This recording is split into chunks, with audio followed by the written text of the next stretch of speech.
Hi friends, అందరికీ good morning. Welcome to Anush అమ్లు vlogs. అందరూ ఎలా ఉన్నారు? బాగున్నారా? మేమైతే చాలా బాగున్నాం. ఈరోజు వచ్చేసి ఫిష్ కర్రీ చేస్తున్నాను. సండే స్పెషల్ కదా. ఈ చేపల కూర అయితే చాలా బాగుంటుంది. మీరు కూడా చూసేయండి మాతో పాటు. చాలా టేస్టీగా ఉంటుంది.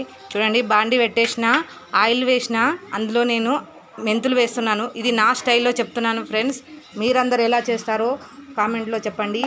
మేమైతే ఇదే విధంగా చేస్తూ ఉంటాను. ఉల్లిపాయలు వేస్తున్నాను, బాగా ఫ్రై చేసుకోవాలి ఆయిల్లో. ఇలా ఆయిల్ పెట్టుకొని ఇవన్నీ వేసుకున్న తర్వాత పచ్చిమిర్చి కూడా వేసుకోవాలి. నేను నా స్టైల్లో చెప్తున్నాను, అంటే ఇది ఒక్కటే రకంగా చేస్తానని చెప్పను, చాలా రకాలు చేస్తూ ఉంటాను. పక్కన చికెన్కి కూడా పెట్టుకున్నాను. ఇవాళ సండే కదా. ఇందులో జీలకర్ర వేస్తున్నాను. చికెన్ కూడా చాలా సింపుల్గా, ఫిష్ కర్రీ కూడా చాలా సింపుల్గా చేస్తున్నాను. నా స్టైల్లో చాలా సింపుల్గా రెడీ అవుతూ ఉంటుంది. నేను చేసే విధానం చెప్తున్నాను. మీరు కూడా ఒకసారి ట్రై చేయండి, చాలా బాగుంటుంది. ఉల్లిపాయలు చూడండి ఫ్రై అవుతున్నాయి, అందులో వేసుకున్నాను. ఏం లేదండి, చాలా సింపుల్ అంటే సింపుల్, చాలా తొందరగా. ఇప్పుడు అమ్మో సండేనా అనకుండా చాలా సింపుల్గా చేసేయచ్చు. చాలా టేస్ట్ కూడా ఉంటుంది. అతి తొందరగా చేయొచ్చండి. ఎంత తొందరగా అంటే చాలా తొందరగా, మనకు టైం అనేది వేస్ట్ అవ్వకుండా చాలా తొందరగా చేస్తూ ఉంటాము. చూడండి, బాగా ఫ్రై చేసుకోవాలి. పక్కన ఇది పెట్టుకున్నాను. ఇప్పుడు అల్లం వెల్లుల్లి పేస్ట్ వేస్తున్నాను. బాగా ఫ్రై అయిపోయినాయి ఆనియన్స్. ఇందులో అల్లం వెల్లుల్లి పేస్ట్ కూడా వేస్తున్నాను. మనం మెంతులు ఎందుకు వేసుకున్నామంటే, నేను చింతపండు వేస్తాను కాబట్టి అందులోకి మెంతులు కాంబినేషన్ బాగుంటుంది. అంటే పౌడర్ లాగా వేసుకోవచ్చు, ఇలా కూడా గింజల్లాగా కూడా వేసుకోవచ్చు.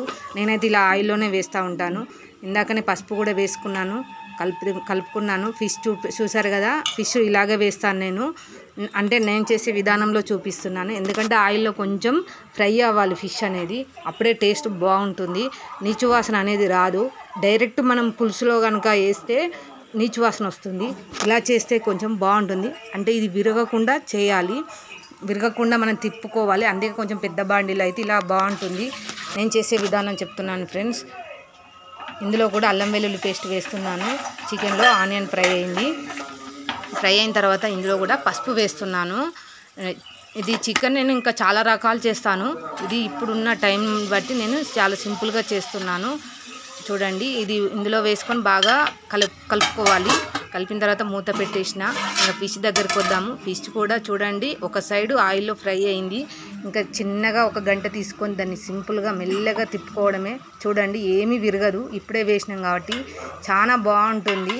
చూడండి, మెల్లగా తిప్పుకోవాలి. అన్నీ అలా తిప్పుకున్న తర్వాత ఇప్పుడు ఇందులో టమాటాలు వేసుకుందాము. టమాటాలు వేస్తే చాలా బాగుంటుంది. మీలో ఎంతమంది ఇలా వేస్తారు? చూడండి, కొంచెం కొత్తిమీర కూడా యాడ్ చేసిన టేస్ట్ కోసం. ఇప్పుడు ఈ టమాటాలు వేసిన తర్వాత కారము, ఉప్పు ఇవన్నీ వేసుకుంటాను నేను. ఇవన్నీ వేసుకొని ఒకసారి గంటతో కలపను, మామూలుగా ఇలా అంటూ ఉంటాను చేత్తో. చూడండి, ఇలా అనేసి మళ్ళీ అక్కడ పెట్టేస్తాను. ఇప్పుడు అందులోకి చింతపండు పులుసు పోస్తున్నాను. చూడండి, ఎంతో టేస్ట్ అంటే చాలా బాగుంటుంది. పోసిన తర్వాత ఇంకా మూత పెట్టేస్తాను. ఇది బాగా మరగాలి, అప్పుడు టేస్ట్ బాగా వస్తుంది. చికెన్ కూడా ఈలోపు బాగా ఫ్రై అయిన తర్వాత ఇప్పుడు ఇందులోకి ఏం వేస్తున్నానో చూడండి. ఏమీ వేయట్లేదు, మళ్ళీ మూత పెట్టుకుంటున్నాను. మూత పెట్టుకున్న తర్వాత, అంటే బాగా ఉడకాలి కదా చికెను. చూడండి, ఇది మసులుతూ ఉంది బాగా. ఇది మరగాలి బాగా. ఇది మరిగేటప్పుడు, చేపల పులుసు మరిగేటప్పుడు మనము కొంచెం ధనియా పౌడరు, నేను హోల్ గరం మసాలా అందులోనే ఉంది. జీలకర్ర, ధనియాలు, చెక్క అవన్నీ, ఇలాచి అవన్నీ ఉన్నాయి. అది అన్నమాట మసాలా పౌడరు.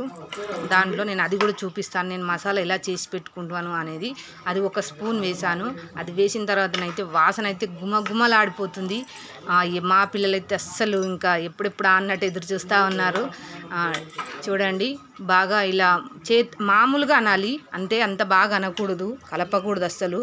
చూడండి ఎంత బాగా మెల్ట్ అయిపోయినాయో తొందరగా టమాటా కాయలు కానీ అన్నీ. ఆ తర్వాత చికెన్ దగ్గరికి వద్దాము. చికెన్ కూడా బాగా ఫ్రై అయింది. చూడండి, ఇలా ఫ్రై అవ్వాలి, ఆయిల్ పైకి రావాలి, అప్పుడే చికెన్ ముక్క బాగా ఉడికింది. ఇప్పుడు మనం ఇందులోకి కారం యాడ్ చేద్దాము. కారం వేసి ఉప్పేద్దాము. ఉప్పేసి ఇప్పుడు కొంచెం కలతిప్పుకొని మళ్ళీ మూత పెట్టుకుందాము.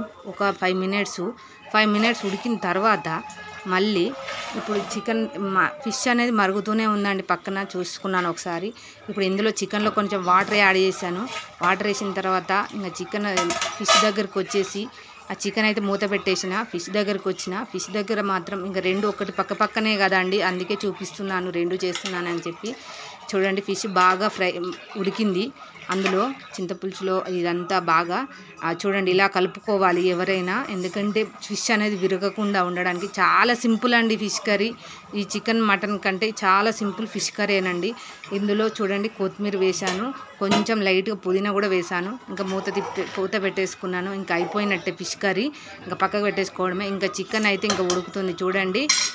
అందులో వాటర్ వేసాను కదా ఇందాక. ఇప్పుడు దీంట్లో కూడా కొంచెం ఒక స్పూన్ గరం మసాలా వేస్తాను. అంటే గరం మసాలా కాదు, ధనియా పౌడర్తో ఉన్న పౌడర్, అంత ఉండదు, అంత మసాలా ఏమి ఉండదు అందులో.